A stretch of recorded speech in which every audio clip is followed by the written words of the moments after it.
Hello students, so welcome back to my YouTube channel Riya study storm. आज से हम शुरू करने जा रहे हैं 7 day study with me challenge और आज है हमारा डे 1। आज हम क्लास 9th मैथ्स का चैप्टर 1 जो कि है हमारा नंबर सिस्टम यानी संख्या पद्धति पढ़ेंगे। अगर आपको मैथ्स हार्ड लगता है तो बिल्कुल भी चिंता मत कीजिए, क्योंकि हम इसको आसान भाषा में समझेंगे। तो अपनी कॉपी और पेन निकाल लीजिए और वीडियो को लास्ट तक जरूर देखिए। सबसे पहले हम जान लेते हैं नंबर सिस्टम यानी संख्या पद्धति होती क्या है। तो संख्या पद्धति का मतलब है कि हम जिन संख्याओं का उपयोग गिनती करने और गणनाएं करने के लिए करते हैं उन्हें अलग अलग समूहों में बांटा जाता है। इन समूहों को समझना ही नंबर सिस्टम कहलाता है। ठीक है, तो इसमें है फर्स्ट हमारी वास्तविक संख्याएं। वास्तविक संख्याएं दो प्रकार की होती है और वास्तविक संख्याएं क्या होती है वो हम पढ़ेंगे नीचे परिभाषाएं में, जहाँ हमारी डेफिनेशंस लिखी है वहाँ पे। पहले पढ़ लेते हैं वास्तविक संख्याएं कितनी प्रकार की होती है। तो संख्याएं दो प्रकार की होती है। एक होती है परिमेय संख्या यानी रैशनल नंबर्स और एक होती है अपरिमेय संख्याएं यानी इरेशनल नंबर्स। हम पढ़ेंगे इस चैप्टर की इम्पोर्टेंट डेफिनेशन यानी परिभाषाएं। सो पहली है, ये यहाँ पे गलत लिखा है, ये है प्राकृतिक संख्याएं। प्राकृतिक संख्याएं यानी नेचुरल नंबर्स। नेचुरल नंबर्स वो होते हैं 1 2 3 4 और ये जाते हैं अनंत तक। तो हमारी गिनती की जो भी संख्याएं होती है वो सारी होती है नेचुरल नंबर्स यानी प्राकृतिक संख्याएं। सेकंड है पूर्ण संख्याएं, वोल नंबर्स, जो 0 से स्टार्ट होकर जाती है हमारी अनंत तक। यानी जो हमारी गिनती की संख्याएं यानी प्राकृतिक संख्याएं होती है उसमें अगर हम 0 प्लस कर दें, आगे 0 लगा दें, तो बन जाती है हमारी पूर्ण संख्याएं यानी वोल नंबर्स। फिर है हमारी पूर्णांक संख्याएं। जो भी हमारे पूर्णांक यानी इंटीजर्स होते हैं उसमें आते हैं हमारे धनात्मक यानी पॉजिटिव, ऋणात्मक यानी नेगेटिव, जिसमें पॉजिटिव और नेगेटिव और शून्य यानी ज़ीरो। तो पॉजिटिव नेगेटिव ज़ीरो वो तीनों टाइप की जिसमें संख्याएं आती है उसको बोलते हैं हम इंटीजर्स। परिमेय संख्याएं रैशनल नंबर्स। रैशनल नंबर होते हैं जिसको हम p/q के रूप में लिख सके और q हमारा 0 नहीं होना चाहिए। p और q पूर्णांक होने चाहिए। उदाहरण है 2/3 -4/7 5 -12। ये सब है हमारी परिमेय संख्याएं। एक दो परिमेय संख्याएं मैं भी बता देती हूँ, जैसे 7/2 या फिर -3/5, मतलब ऐसी टाइप। बस नीचे 0 नहीं होना चाहिए। जैसे ही नीचे 0 आ जाएगा वैसे ही वो हमारी परिमेय संख्या नहीं रहेंगी। अब आ गई हमारी अपरिमेय संख्याएं यानी इरेशनल नंबर्स, जिन्हें हम p/a के रूप में व्यक्त नहीं किया जा सकता और इसमें भी होता है q बराबर नॉट इक्वल टू 0। उदाहरण √2 यानी वर्गमूल 2, √3 पाई √5। ये सारी है हमारी अपरिमेय संख्याएं। अब फोर्थ है वास्तविक संख्याएं यानी रियल नंबर्स। तो रियल नंबर्स कौन से होते हैं, जिसमें परिमेय और जो अपरिमेय और परिमेय संख्याओं की जो समूह होती है, मतलब जिसमें दोनों संख्याएं आती है, वो होती है हमारी वास्तविक संख्याएं यानी रियल नंबर्स। अब हम पढ़ेंगे थर्ड, इसमें लिखा है वास्तविक संख्याओं का वर्गीकरण, क्लासिफिकेशन ऑफ रियल नंबर्स। वास्तविक संख्याएं रियल नंबर्स जो कि दो पार्ट में बटी हुई हैं, परिमेय संख्याएं और अपरिमेय संख्याएं। और ये तो हमने पढ़ा ही था कि परिमेय संख्या है जिसको p/q के रूप में लिखा जा सकता है और q बराबर नॉट इक्वल टू 0 होना चाहिए। और ये भी अपरिमेय संख्याएं p/q के रूप में व्यक्त नहीं किया जा सकता। ओके, अब हम पढ़ेंगे याद रखने योग्य बातें। ऐसी बातें जो हमारी याद रखने योग्य हैं। संख्याओं को समझने की नींव नंबर सिस्टम। नंबर सिस्टम क्या होता है? संख्याओं को समझने की नींव होती है। सभी गणित की शुरुआत वास्तविक संख्याओं की समझ से होती है। जो भी मतलब कोई सा भी गणित पढ़े हम, उस सब की शुरुआत करेंगे हम गिनती यानी वास्तविक संख्याएं यानी जिसमें परिमेय और अपरिमेय संख्याएं हो। अभ्यास ही सफलता की कुंजी है, तो हम अभ्यास करेंगे तभी हमें सफलता प्राप्त होगी। अब आ गए हमारे इस चैप्टर के इम्पोर्टेंट पॉइंट्स। ओके, यानी याद रखने योग्य बातें या फिर इसको महत्वपूर्ण बातें भी बोल सकते हैं। प्रत्येक पहली हमारी है ये इसमें ये थोड़ा गलत हो गया, इसका आना था प्रत्येक प्राकृतिक संख्या एक पूर्ण संख्या है। इस सब में प्रा लगा लो। प्रत्येक प्राकृतिक संख्या एक पूर्ण संख्या है, यानी जो भी प्राकृतिक संख्या होती है हमारी वो सब पूर्ण संख्याएं हैं। प्रत्येक पूर्ण संख्या एक पूर्णांक संख्याएं हैं और प्रत्येक पूर्णांक संख्याएं एक परिमेय संख्याएं हैं। प्रत्येक परिमेय संख्या एक वास्तविक संख्या है। प्रत्येक अपरिमेय संख्या एक वास्तविक संख्या है। अब हम पढ़ते हैं महत्वपूर्ण बातें यानी इम्पोर्टेंट पॉइंट्स जो भी इस चैप्टर के हैं। तो ये जो ए लिखा है ये थोड़ा गलत हो गया, इसके आगे आएगा प्र। इसको है प्रत्येक प्राकृतिक संख्या एक पूर्ण संख्या है। ये है प्राकृतिक संख्या, ये है पूर्ण संख्या। तो जो भी प्रत्येक प्राकृतिक संख्या मानी मतलब जो भी सारी गिनती है वो सब पूर्ण संख्या है। प्रत्येक पूर्ण संख्या एक पूर्णांक संख्या है। जो भी पूर्ण संख्या है वो सब है पूर्णांक। प्रत्येक परिमेय संख्या एक वास्तविक संख्या है और प्रत्येक अपरिमेय संख्या एक वास्तविक संख्या है। वास्तविक संख्याएं संख्या रेखा पर निरूपण की जा सकती है। हाँ, हम जो भी हमारी संख्या रेखा होती है जो कि होती है ऐसी, जिसमें हम बीच में लिखते हैं 0 और राइट साइड लिखते हैं पॉजिटिव नंबर्स और लेफ्ट साइड लिखते हैं नेगेटिव नंबर्स।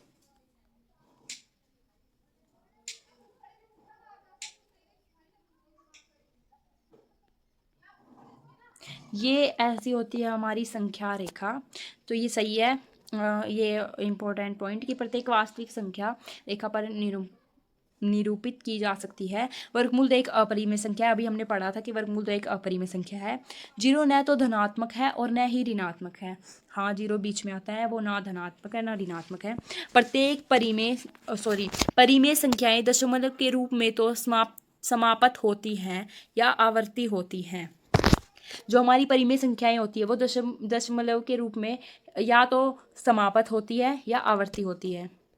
ये हमारी संख्या रेखा भी आ गई। मैंने आपको बताया था कि राइट साइड पॉजिटिव नंबर्स और लेफ्ट साइड नेगेटिव नंबर्स और बीच में होता है 0 बीच में होता है तो इसलिए होता है क्योंकि वो ना ही पॉजिटिव नंबर है और ना ही नेगेटिव नंबर है। ये है हमारे सूत्र या फॉर्मूलाज इस चैप्टर को याद रखने के, ताकि हमें इसमें कोई भी कंफ्यूजन ना हो। परिमेय संख्या जिसे P/Q के रूप में नहीं लिखा जा सकता, जहाँ Q बराबर नॉट इक्वल टू 0। ये आपको समझ में आ गया होगा, बहुत ईजी है। दशमलव फैलाव परिमेय संख्या या तो समापत या आवर्ती।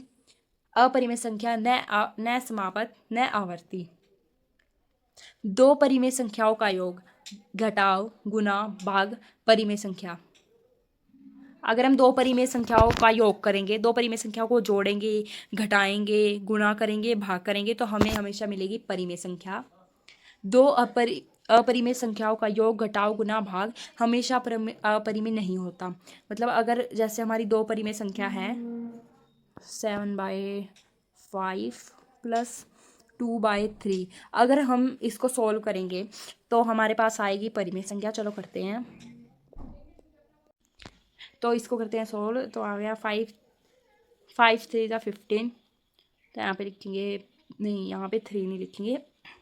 7 3 × 21, 21 प्लस 3 5 × 5 2 × 10।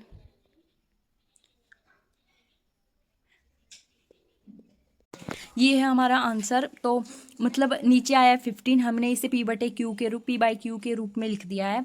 तो P/Q के रूप में लिखने के बाद Q बराबर नॉट इक्वल टू 0 है। Q यानी है हमारा 15, तो 15 इज़ नॉट इक्वल टू 0 है। तो ये है हमारी परिमेय संख्या। ऐसे ही आपका होमवर्क है, आप दो परिमेय संख्याओं को माइनस प्लस मल्टीप्लाई और डिवाइड कर करके देखेंगे कि उनसे आती है या नहीं। मतलब इससे आपकी प्रैक्टिस ही होगी। वैसे ये तो है ही कि आएगी तो आएगी। और दो परिमेय संख्याओं का योग घटाव गुना भाग हमेशा परिमेय नहीं होता। ओके, अब देख लेते हैं हम उदाहरण यानी एग्जाम्पल्स। परिमेय संख्याओं के एग्जाम्पल्स हैं ये, और अपरिमेय संख्याओं के हैं ये। पूर्णांक और प्राकृतिक संख्याएं और पूर्ण संख्याएं, यहाँ सभी जो भी हमने संख्याएं आज पढ़ी है उन सभी के एग्जाम्पल्स हैं। अब नीचे यहाँ लिखा है हमारा थॉट। मैथ्स कठिन नहीं है, बस सही तरीके से समझने की ज़रूरत है। अभी जो हमने चैप्टर पढ़ा था उसके हम कर लेते हैं इम्पोर्टेंट क्वेश्चंस जो भी हमारे पेपर में आ सकते हैं। वो भी हमारे हैं, हिंदी में भी हैं और इंग्लिश में भी हैं, MCQs। पहला क्वेश्चन है हमारा, निम्न में से प्राकृतिक संख्या कौन सी है। आपने प्राकृतिक संख्या पढ़ी होंगी, इनमें से बताओ कौन सी है। आपको साइड में आंसर्स दिख रहे होंगे इसमें, तो आप कोशिश करो कि आप आंसर्स ना देखें, क्योंकि आपने अभी पढ़ा है और अभी आप अगर खुद अपने दिमाग से इसका आंसर दोगे तो आपकी प्रैक्टिस होगी और आपको मतलब सीखोगे आप इससे। तो निम्न में से कौन प्राकृतिक संख्या कौन सी है, वो उत्तर है C5, क्योंकि प्राकृतिक संख्याएं वो होती है जिसमें सारी गिनती होती है। तो गिनती 5 है और सभी नहीं है, 0 भी नहीं है, -1 भी नहीं है और -5 भी नहीं है। पूर्ण संख्याओं का समूह क्या होगा। जो हमारी पूर्ण संख्याएं होती है, पूर्ण संख्याएं कौन सी होती है, जो 0 से और अनंत तक जाती है, यानी ऑप्शन बी। निम्न में से पूर्णांक संख्या कौन सी है। जो भी हमारी है पूर्णांक, आपने पढ़े थे, पूर्णांक होते हैं जिसमें नेगेटिव पॉजिटिव दोनों संख्याएं होती है वो। तो इसमें पूर्णांक ये नहीं है, ये हाँ यही है हमारा पूर्णांक। ये परिमेय संख्या है, ये अपरिमेय संख्याएं हैं। अब है 4, निम्न में से परिमेय संख्या कौन सी है। परिमेय संख्या कौन सी होती है जिसको हम मतलब ऐसे, जिसको हम P/Q के रूप में लिखते हैं, लेकिन आप यहाँ बोलोगे कि कोई भी नहीं लिखी है। लेकिन अगर हम ये देखो, ये हमारी अपरिमेय संख्या है, ये भी है। तो अब देखते हैं हम ऑप्शन बी को। ऑप्शन बी है 0.6, मतलब यानी हमने की है दो परिमेय जो हमारी परिमेय संख्या है उसको डिवाइड करके हमें मिला है 0.6। तो डिवाइड हमने परिमेय संख्या को ही करा था, तो इसका आएगा ऑप्शन बी, यानी 0.6। फिफ्थ, P/Q जहाँ Q बराबर नॉट इक्वल टू 0 का मान किस प्रकार की संख्या है। मैंने आपको बताया था, इसका आएगा ऑप्शन सी, परिमेय संख्या। निम्न में से अपरिमेय संख्या कौन सी है, इसका आएगा ऑप्शन बी, √2।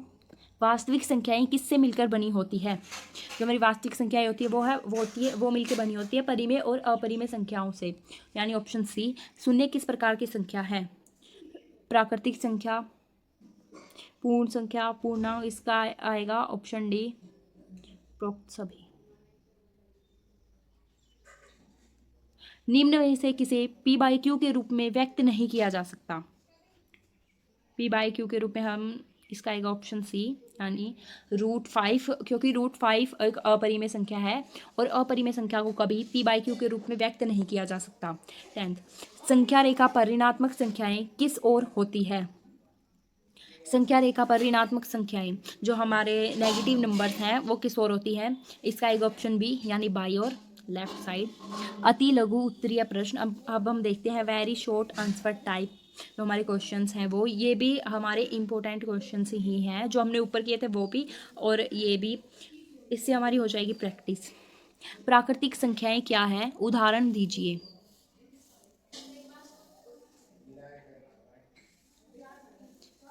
प्राकृतिक संख्याएं हमने पढ़ी थी, जो भी हमारी गिनती के नंबर होते हैं वो होती है हमारी प्राकृतिक संख्याएं, यानी 1 2 3 4 और जो भी हमारी अनंत तक जाती है वो सभी हमारी प्राकृतिक संख्याएं ही होती है। परिमेय संख्या किसे कहते हैं, परिमेय संख्या उसे कहते हैं जिसे हम जिस संख्या को हम P/Q के रूप में लिख सके और जहाँ Q बराबर नॉट इक्वल टू 0 हो, वो होती है हमारी परिमेय संख्याएं। उदाहरण मांगे परिमेय संख्या के, तो परिमेय संख्या के हम उदाहरण दे सकते हैं, जैसे 5/3, ये हमारी परिमेय संख्या के उदाहरण। यहाँ हम डेसिमल्स वाली जो संख्या होती है उसके भी दे सकते हैं। जैसे ऊपर आया था 0.6, तो वो भी परिमेय संख्या है, ये भी हम उदाहरण में दे सकते हैं। क्वेश्चन 3, अपरिमेय संख्या किसे कहते हैं, उदाहरण दीजिए। अपरिमेय संख्या किसे कहते हैं, जिन्हें P/Q के रूप में नहीं लिखा जा सकता, जिन्हें हम P/Q के रूप में नहीं लिख सकते, वो होती है हमारी अपरिमेय संख्या। इसका उदाहरण है जैसे √5, √3, √2, मतलब जो भी, ये इसके उदाहरण है, ठीक है। और अब है 5th, वास्तविक संख्याएं किसे कहते हैं, जो भी परिमेय संख्या अपरिमेय संख्याओं का समूह होता है उसे हम कहते हैं वास्तविक संख्याएं। याद रखें, ये सब हमें याद रखने हैं। हर प्राकृतिक संख्याएं पूर्ण संख्या होती है, आप इसे लिख लो अपनी कॉपी में, बाद में पढ़ लेना। हर पूर्ण संख्या पूर्णांक होती है, हर पूर्णांक परिमेय संख्या होती है, हर परिमेय या अपरिमेय संख्या वास्तविक संख्याएं होती है। शून्य न तो धनात्मक है और न ही ऋणात्मक। ये हमारी याद रखने की चीज़, ये हमें रखनी है याद। ओके, अब ये यहाँ लिखा है, मैथ्स डरने की चीज़ नहीं है, समझने की चीज़ है। प्रैक्टिस करो और परफेक्ट बनो। अगर आपको आज का चैप्टर अच्छे से समझ में आया हो तो वीडियो को लाइक ज़रूर कीजिए और चैनल को सब्सक्राइब कर लीजिए। कल हम अपने 7 days study with me challenge के दूसरे दिन में कल हम अपने 7 days study with me challenge के दूसरे दिन में दूसरा अध्याय पढ़ेंगे। तब तक के लिए धन्यवाद। अपना ध्यान रखिए और खूब मन लगाकर पढ़िए। बाय बाय, मिलते हैं अगली वीडियो में।